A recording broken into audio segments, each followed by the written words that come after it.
आज पाकिस्तान में United Nations high commissioner for Human rights की जो स्पोक्स पर्सन है लिज थ्रोसेल जो हैं, उन्होंने कहा जी कि हमारे बड़े कंसर्न्स हैं कि ये जो पॉलिटिकल पार्टीज और उनके वर्कर्स के अगेंस्ट, खास तौर पे पीटीआई के वर्कर्स के अगेंस्ट जो ये बहुत ज्यादा वायलेंस और एक्सेसेस दिखाए जा रहे हैं, उसके ऊपर हमारा बड़ा कंसर्न है। लीडिंग टू February 8 पोल्स, उस सिलसिले में ये बात कर रहे थे। वो कह रहे थे जी कि हर किसी का इलेक्शंस में पार्टिसिपेट करना फंडामेंटल फ्रीडम्स के रेल्म में आता है and this should be part of the inclusive democratic process.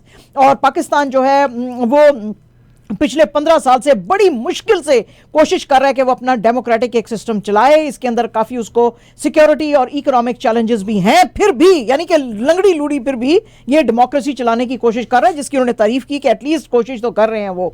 तो वो कहते हैं जी कि लेकिन यहाँ पे ह्यूमन राइट्स, डेमोक्रेसी और the right of people to participate, specially women and minorities in polls जो है उसको बहुत ज्यादा खतरा है। वो कहते हैं जी हम बहुत ज्यादा डिस्टर्ब्ड हैं, ये जो हरासमेंट की जा रही है और अरेस्ट किया जा रहा है और ये जो प्रोलॉन्ग डिटेंशंस हैं, खास तौर पे जो लीडर्स हैं of PTI and their supporters, ये बिल्कुल भी सही नहीं है। इसके अलावा United Nations High Commission for Human Rights के वॉल्कर टर्क ने भी इस मौके पे बात करते हुए कहा जी कि ये पाकिस्तानी कोर्ट्स जो हैं उनको इन चीजों के ऊपर देखना पड़ेगा और जो है एक लाइन ड्रॉ करनी पड़ेगी कि उसके अंदर फ्री फेयर इलेक्शंस जो हैं वो फ्री फेयर ट्रायल्स जो हैं वो कैसे होनी चाहिए हैं।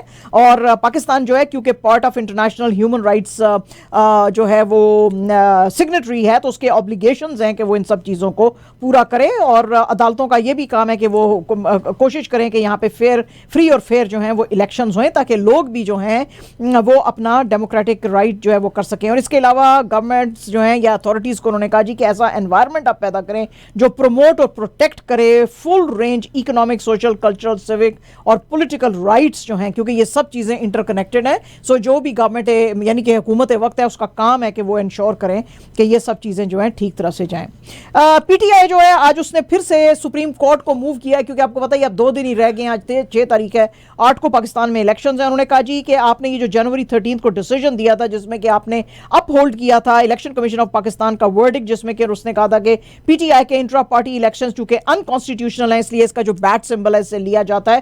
तो उन्होंने आज सुप्रीम कोर्ट से कहा है कि आप प्लीज पेशावर हाई कोर्ट का जो डिसीजन था जिसमें कि उन्होंने रेस्टोर किया था इनका बैट का सिंबल और ईसीपी का डिसीजन इनवैलिड करार दिया था जनवरी 10 का, उसके ऊपर आप गौर करें।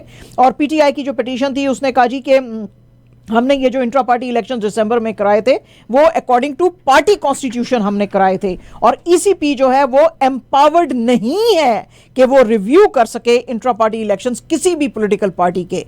तो इसके ऊपर आप थोड़ा गौर करो। अब कर भी लिया तो अब तो बैलेट पेपर सारा छप गए हैं सारे। वो हमने कल अभी खबर सुनाई है कि मिलियंस ऑफ बैलेट पेपर्स जो हैं वो छप गए हैं। तो अब क्या है। अच्छा जनाब, बुशरा बीबी ने तो आज जो काम किया है भाई, इस औरत की भी बहादुरी को सलाम है। वैसे पता नहीं इमरान खान के साथ रह के इतनी बहादुर हो गई हैं या वैसे ही बहादुर थी। आज उन्होंने इस्लामाबाद हाई कोर्ट के अंदर एक पिटीशन डाली है। आपको पता ही है कि जिस वक्त इनको 14 साल का तोशाखाना के अंदर इमरान खान और इनकी बेगम को अलग-अलग जब सजाएं दी गई थी तो इमरान खान साहब को तो वापस अडयाला जेल ले गए थे, लेकिन इनको इनके घर पे बनी गाला में ले गए थे और उसको कहा था अदालत ने कि उसको सब जेल बनाया जाए। आज इन्होंने ये जो पिटीशन डाली है उन्होंने कहा जी कि लॉ जो है वो सबके लिए बराबर होना चाहिए और इंटरेस्ट ऑफ जस्टिस जो है वो ये होता है अंडर द कॉन्स्टिट्यूशन कि सबको इक्वालिटी के साथ ट्रीट किया जाए और उसके अंदर जो है कोई भी डिस्क्रिमिनेशन नहीं होनी चाहिए है। मुझे आपने घर में बंद करके तोशाखाना केस में जो है ये ऑर्डिनरी जेल्स प्रेमिसेस के अंडर ये बिल्कुल ठीक नहीं है। मैं वैसे भी यहां पे सिक्योर फील नहीं करती हूं क्योंकि बहुत सारे अनआइडेंटिफाइड लोग जो हैं वो मेरे घर में देखे गए हैं, लेकिन अंडर द प्रॉपर जस्टिस मुझे भी आप अडयाला जेल में डालें अगर आपने मुझे सजा दी है तो। जी उन्होंने कहा कि जस्टिस ये कहती है कि सबके लिए इक्वालिटी है, तो अगर सबके लिए है तो फिर मुझे as a former first lady special जो है ट्रीटमेंट क्यों दिया जा रहा है? मुझे नहीं चाहिए स्पेशल ट्रीटमेंट, मुझे भी आप अडयाला जेल में डालो। बड़ी बात है। अच्छा जी, अच्छा जनाब, आज जो बीबी जरदारी हैं उनकी जो एलिजिबिलिटी है टू कंटेस्ट पोल्स उसके ऊपर आज जो है चैलेंजेस आ गए हैं सुप्रीम कोर्ट के अंदर। मोहम्मद शाह जमान जो हैं उन्होंने एक पिटीशन फाइल की है सुप्रीम कोर्ट में जिसमें कि उन्होंने कहा जी कि बीबी जरदारी जो हैं वो पीपीपी के चेयरमैन हैं और उनका जो इलेक्टोरल सिंबल है वो सोड है, लेकिन वो जो है कंटेस्ट कर रहे हैं एरो के सिंबल के साथ जो कि पीपीपी पार्लियामेंटेरियंस का इलेक्टोरल सिंबल है। तो ये एक पार्टी का मेंबर दो डिफरेंट पार्टीज के सिंबल्स के तहत अंडर इलेक्शंस एक्ट 2017 नहीं कंटेस्ट कर सकता है। तो अब जनाब ये नए स्यापे पड़ेंगे, अभी इसके ऊपर जो है अब बहस होएगी। इसके अलावा जनाब बीबी जरदारी साहब जो है उन्होंने एक टीवी इंटरव्यू दिया और उन्होंने कहा जी कि मैं अपनी जो है पार्टी का मैंडेट प्रोटेक्ट करूंगा और मैं किसी को उससे खींचने नहीं दूंगा। और उसके बाद इन्होंने एक पब्लिक गैदरिंग की लड़काना के अंदर, जिसमें कि उन्होंने कहा जी कि PMLN वाले जो हैं वो पॉलिटिक्स ऑफ हेट्रेड, डिवीजन और विक्टिमाइजेशन चला रहे हैं और मैं इन सबको खत्म करूंगा। उन्होंने कहा जी कि नवाज शरीफ साहब जो हैं वो फिर से प्राइम मिनिस्टर बनने की कोशिश कर रहे हैं। 3 दफा उनको प्राइम मिनिस्टर बनाया गया, लेकिन जब उनको निकाला गया तो उन्होंने कहा जी मुझे क्यों निकाला। अब भी अगर उनको 6 महीने के बाद फिर से अगर वो प्राइम मिनिस्टर बने तो निकाला जाएगा, फिर से वो कहेंगे मुझे क्यों निकाला। तो ये जो चौथी दफा आने की इनकी कोशिश है ये आप पूरी ना होने दें लोगों को, उन्होंने कहा। और उन्होंने कहा जी कि आप हमें जो है पीपल्स पार्टी को दें ताकि जो है ये जो लायन है, शेर जो है वो भाग जाए मैदान से। और उन्होंने कहा जी कि ये पॉलिटिक्स जो है हमने इसमें पर्सनल एनिमिटी बहुत ज़्यादा शामिल कर दी है और इसीलिए जो पाकिस्तान के इकोनॉमिक क्राइसिस इसीलिए है कि इसमें जो पॉलिटिशियंस हैं उनकी ईगो आ जाती है। उन्होंने कहा जी कि मैं अपना जो पार्टी का इलेक्शन है उसके मैनिफेस्टो पे चलूंगा और ये जो PMLN है उसने अपना मैनिफेस्टो इसीलिए वक्त पे नहीं दिया क्योंकि उनके पास कुछ है भी नहीं करने को। मैंने एक एक पाकिस्तान का चप्पा चप्पा जो है इलेक्शन के दौरान जो है वो चक्कर लगाया है और किसी पार्टी ने भी नहीं किया। इसके अलावा उन्होंने आज एक और बहुत बड़ा वादा कर दिया है कि जहाँ पे वो सराइकी बेल्ट है सदर्न पंजाब में, वो कहते हैं जी कि अगर मैं प्राइम मिनिस्टर बना तो मैं वहां पे एक सेपरेट सूबा भी बनाऊंगा। तो पायन तुसी किस तरह करोगे? पहले अपने जेरे जरनैल साहब ने उन्होंने को पूछो थे सही थानू कोई करन भी कोई देगा कि नहीं। तो जनाब ये जो है एक और उन्होंने आज वादा कर लिया, जैसे कि वो कह रहे हैं मैं आते सारे जितने भी पॉलिटिकल प्रिजनर्स हैं उन सबको छोड़ दूंगा। ठीक है जी, अच्छा जी, पायन किस तरह करोगे भी दसो। PPP के जो आज लीडर हैं सेनेटर शेरी रहमान साहब, आज वो PMLN के लीडर्स खास तौर पे जो ये अताउल्लाह तारड़ साहब हैं उनके साथ बड़े गुस्से में थी। वो कहती हैं जी कि मेरे जो वर्कर्स हैं और पार्टी के वर्कर्स जो हैं उनको NA 127 में PMLN के गूंज ने, और खास तौर पे इनके जो ये गूंज हैं अताउल्लाह तारड़ के, उन्होंने उनके ऊपर जो है हमले किए हैं। लेकिन पीपल्स पार्टी डरने वालों में से नहीं है, हमें कोई भी डरा नहीं सकता है।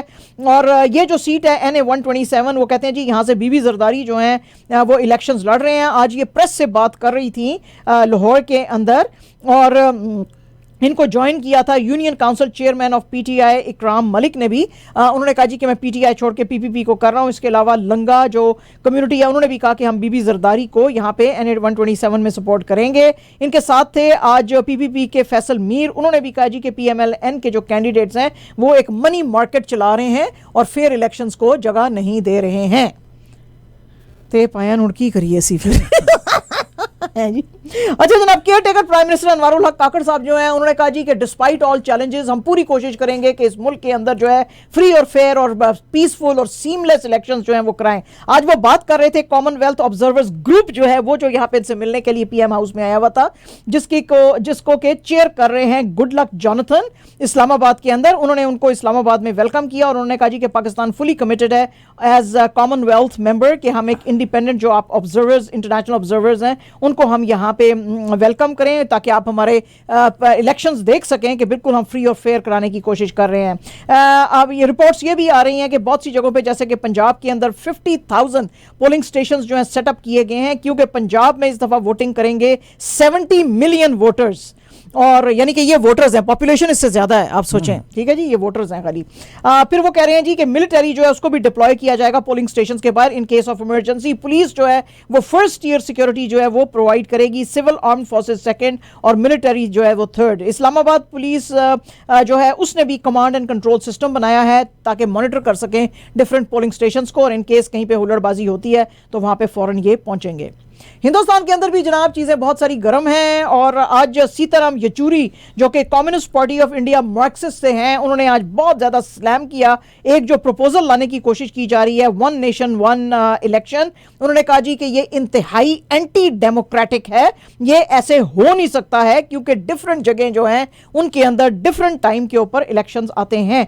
उन्होंने कहा जी कि ये जो चीज है सारी का सारा प्रपोजल जो है ये it runs contrary to the spirit of Indian constitution. हम बिल्कुल बिल्कुल ये जो कमेटी इस सिलसिले में बनाई गई थी उसकी टर्म्स ऑफ रेफरेंस से हम डिसएग्री करते हैं। हम बिल्कुल नहीं चाहते हैं कि इसको इंप्लीमेंट किया जाए, क्योंकि ये सारे का सारा इसका प्रिजम्पशन यानी कि इसका जो वेरी आइडिया है वो ही गलत है और ये एंटी फेडरलिज्म है। उन्होंने कहा जी कि एक मुझे हमें पता है कि ये कौन सी पार्टी जो है इसको जोर देने की कोशिश कर रही है। हाउस के फ्लोर पे वो पार्टी जो है लूज कर चुकी है अपनी मेजॉरिटी और अब जो है वो कॉन्स्टिट्यूशन का गलत तरीके से अनडेमोक्रेटिक यूज करते हुए इसको आगे लेके जाना चाहती है। जाहिर है कि वो बीजेपी के ऊपर जो है वो निशाने ले रहे थे। उन्होंने कहा जी कि अब हम जो हैं दिल्ली में जा रहे हैं ताकि सेंट्रल गवर्नमेंट के साथ डिस्कशन कर सकें कि इस चीज़ को एनफोर्स ना किया जाए। इनके साथ टीएमसी यानी कि तृणमूल कांग्रेस की जो हमारी दीदी है ममता बनर्जी, उसने भी ज्वाइन करना था, लेकिन फिर वो दिल्ली में मीटिंग के लिए नहीं गई। उन्होंने कहा जी कि मुझे कोई इमरजेंसी आ गई है। बहरहाल ये इन्होंने बात की। ये जो एक हाई लेवल कमेटी थी ये फॉर्म की गई थी इस प्रपोजल को वन नेशन वन इलेक्शन को एनफोर्स करने के लिए February 2 को, और इसको चेयर किया था राम नाथ कोविंद ने जो कि फॉर्मर इंडियन प्रेसिडेंट हैं। तो उसी के ऊपर आज ये बात कर रहे थे। आज मोदी जी ने पार्लियामेंट के अंदर जो क्वेश्चन जो था सेशन था उसके अंदर बहुत सारे ताने कसे जी ऑपोजिशन की पॉलिटिशियंस के ऊपर, खासतौर पे राहुल गांधी पे। उन्होंने कहा जी कि ऑपोजिशन के जो पॉलिटिशियंस हैं उनके अंदर अब कोई करेज ही नहीं रही है कि वो इलेक्शंस लड़ सकें और बार बार वो अपनी सीटें जो हैं चेंज कर रहे हैं और अपनी पार्टीज भी चेंज कर रहे हैं। इसके अलावा राहुल गांधी के बारे में उन्होंने कहा जी कि ये एक ही प्रोडक्ट जो है वो लॉन्च करता जा रहा है। उन्होंने कहा जी कि मैंने देखा है कि राज्यसभा के बजाय अब लोग जो हैं लोकसभा के इलेक्शंस में ज्यादा इंटरेस्टेड हो गए हैं और इसकी सारी की सारी जो रिस्पांसिबिलिटी है वो कांग्रेस के ऊपर आती है। उसका एक रिस्पांसिबिलिटी का रोल था जो उसने नहीं निभाया, उस रोल में वो फेल हुए हैं। और ये एक ही प्रोडक्ट जो है बार बार लॉन्च करने के चक्कर में है कांग्रेस की दुकान को ताला लग चुका है और यहां तक नौबत आ गई है। तो इसलिए अब जो है इनके पास और कुछ दिखाने को नहीं है। वो कहते हैं जी और भी कुछ यंग लोग हैं ऑपोजिशन में बैठे हुए, लेकिन एक खास आदमी ओवरशैडो ना हो जाए इसलिए वो जुर्रत नहीं करते हैं बात करने के लिए। यानी कि जाहिर है वो राहुल गांधी की बात कर रहे थे और उन्होंने कहा जी कि आज बड़े कॉन्फिडेंस में मोदी जी ने कहा कि बीजेपी तीसरी बार भी आएगी और तीसरी बार भी हमें आने से कोई रोक नहीं सकता है। वो दिन दूर नहीं है कि हम तीसरी बार भी आए हैं। सिर्फ 100 से 125 डेज रह गए और मैं हिंदुस्तान का मूड देख रहा हूं और वो बिल्कुल बीजेपी की तरफ है। एनडीए की जो गवर्नमेंट है यानी कि जो इनके अलायंस में है लोग, वो उसको एनडीए जो है वो क्रॉस करेगी आने वाले इलेक्शंस में 400 सीट्स और इसमें से बीजेपी अलोन जो है वो 370 सीट्स जीतेगी। You never know. ठीक है जी, मैं खुश हूं तुसी? हाँ जी, खुश हो ना? बहुत खुश हो मैं ਤੁਹਾਡੇ वास्ते माजिद भाई ये खबर लेनी है सर।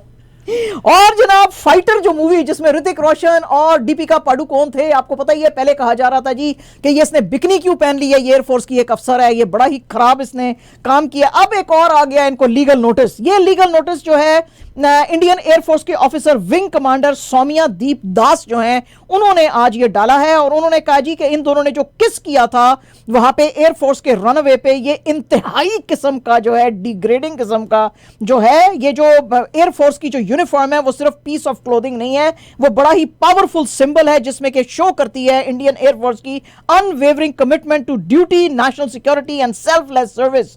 और आपने ये जो है मिस रिप्रेजेंट किया है हमारी इंटेग्रिटी को, हमारी डिग्निटी को और डी वैल्यू किया है हमारे सेक्रीफाइसेस को, और इसके अलावा आपने नॉर्मलाइज करने की कोशिश की है एक इनअप्रोप्रिएट बिहेवियर इन यूनिफॉर्म। हैं पायन हुण खुश हो तुसी? हैं जी, लेकिन मुझे लगता है कि इससे और ज्यादा जोर मिलेगा, और ज्यादा फिल्म पॉपुलर होगी, और ज्यादा लोग देखेंगे जाके, हैं जी। और जनाब लता मंगेशकर जी जो हैं उनकी डेथ को अब 2 साल हो गए हैं। उनकी सेकंड डेथ एनिवर्सरी पे आज February 6 को इंडियन सिंगर्स और म्यूजिशियंस जो एसोसिएशन है उन्होंने एक इवेंट लॉन्च किया जिसका के नाम था संगीत में बैठक, और इसके अंदर बहुत सारे लोग जो हैं वो जमा थे जिन्होंने कि इनको होमेज पे किया। उसके अंदर इनकी जो बहनें हैं आशा भोसले और उषा जी वो भी इसमें शामिल थी। और जनाब हमारी बाजी जो है वो भी पीछे नहीं है दीदी से, हैं जी, कंगना रनावत साहिबा। उनको आपको पता ही है ये जो बहुत बड़ी अभी फिल्म आई थी एनिमल, और इसको बनाया था संदीप रेड्डी वांगा ने, लेकिन उसमें लोगों ने बहुत सारों ने कहा था कि बहुत ज्यादा उसमें वायलेंस है, ऐसी फिल्में बनानी नहीं चाहिए। तो जो कंगना रनावत है उन्होंने भी उसके ऊपर बहुत ज्यादा एतराज किया था, लेकिन संदीप रेड्डी वांगा ने कहा कि मैं कंगना को बहुत पसंद करता हूं और मैं अपनी फिल्म में उसको एक रोल देना चाहूंगा। उसके ऊपर आज हमारी बाजी ने कहा, कंगना बाजी ने, कि बिल्कुल ये मुझे देना चाहते हैं। मेरे क्रिटिसिज्म को इन्होंने बड़े अच्छे तरीके से लिया, मैं उनका शुक्रिया अदा करती हूं, लेकिन मुझे अपनी फिल्म में ना लें क्योंकि मुझे बहुत सारे आपके जो मेल शोविनिस्ट जो हैं वो पसंद नहीं करते, तो आपकी फिल्में जो हैं वो भी फेल होना शुरू हो जाएंगी अगर आपने मुझे अपनी फिल्म में लिया। और आप ब्लॉकबस्टर मूवी बनाते हैं, इंडस्ट्री को आपको जरूरत है, तो आप वैसी ही फिल्में बनाओ, बड़े स्टार्स के साथ मुझे मत लो। खुश हो पाया और तुसी साफ गो। हाँ ठीक है जी, लोग आजकल सच बहुत बोलना शुरू हो गए, बहुत सच बोल रहे हैं। Very good. ये देखें चेंज आ गई है, तब्दीली आ गई। हाँ तब्दीली आ गई है। और जनाब मौसम नकवी साहब को जो केयर टेकर पंजाब के चीफ मिनिस्टर थे, आज इनको अनअपोज इलेक्ट किया गया है पीसीबी चेयरमैन के लिए 3 साल के लिए। पीसीबी चीफ इलेक्शन कमिश्नर जो है शाख खावर, उन्होंने आज एक प्रेस कॉन्फ्रेंस जो लाहौर में कर रहे थे उसमें ये अनाउंसमेंट की। उन्होंने कहा जी अब इनको ये सारी रिस्पॉन्सिबिलिटीज कुछ दिनों में ट्रांसफर कर दी जाएगी and he will be the 37th PCB chairman. और इन्होंने ये रिप्लेस करेंगे ज़का अशरफ साहब को, जिन्होंने कुछ दिन पहले रिजाइन कर दिया था। इसके ऊपर खावर साहब ने बात करने की कोशिश की जी कि ये बहुत अच्छे डिसीजंस लेंगे और जो है पीसीबी को बहुत अच्छे से चलाएंगे। ठीक हो गया, क्योंकि इन्होंने पता है कि बल्ले दा सीधा पुट्ठा पासा केड़ा है। वाह जी वाह, किस्मत हो तो ऐसी हो, बंदा क्रुक हो तो भाई वाह जी वाह। इस लेवल के ऊपर आप, इससे इतने ऊपर आप चले जाएं, मैंने नकवी साहब को कुछ नहीं कहा, मैंने कहा क्रूक होने में आपको लेवल आपका इतना ऊपर चला जाना चाहिए कि हर तकदीर से पहले हर हुकूमत आके आपसे खुद पूछे बता तेरी रजा क्या है। तुझे कौन सी पोजीशन चाहिए मुझे बता, मैं तुझे वो देने को तैयार हूं। है what is this, what this only happens in Pakistan वल्लाही। ठीक है जी। और जनाब ट्विटर के ऊपर आज लोगों ने, यानी कि एक्स पे आज बहुत सारे लोगों ने पाकिस्तान के T20 कैप्टन शाहीन शाह अफरीदी जो हैं उनसे पूछा है कि क्योंकि रसीम शाह साहब जो हैं अभी तक ठीक नहीं हुए हैं, तो क्या मोहम्मद आमिर जो कि लेफ्ट आर्म बॉलर हैं उनको आप वापस अपनी T20 वर्ल्ड कप 2024 की टीम में लेके आ सकते हो।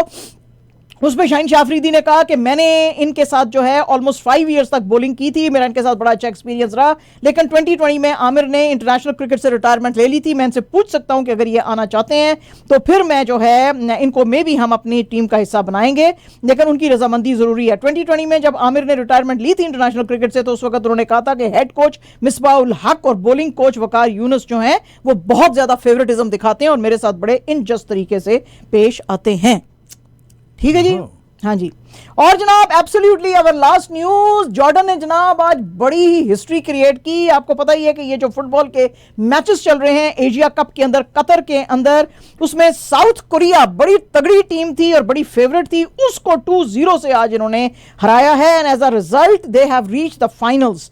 और साउथ कोरिया के खिलाफ इनका जो पहला ब्रेक थ्रू जो था वो आया था 53rd मिनट में, जो कि स्ट्राइकर यजान अल नजमत ने किया था। और उसके बाद जो है विंगर मूसा अल हतमारी उसने सेकंड गोल किया outside of the box in the 66th minute. अब सैटरडे को फाइनल है और फाइनल जो होगा वो या तो ईरान और कतर में से जो भी कोई जीतेगा उसके साथ इनका है। तो वे टू गो जॉर्डन, बड़ी बात है। Way to go Jordan. Yes, ये थी हमारी जी खबरें।